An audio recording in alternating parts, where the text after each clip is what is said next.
Alam mo, nahihiya ako as a Filipino citizen ngayon eh. Nagiging, katatawanan tayo ng buong mundo na merong isang bansa na ibinibigay ang kanyang citizen sa isang foreign jurisdiction, foreign organization.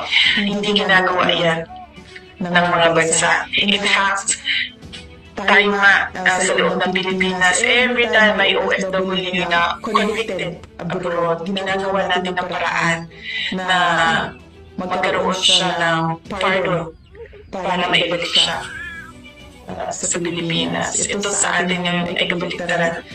Akusado lang na 43 cases, 43 counts of murder, binigay natin sa isang foreign jurisdiction without any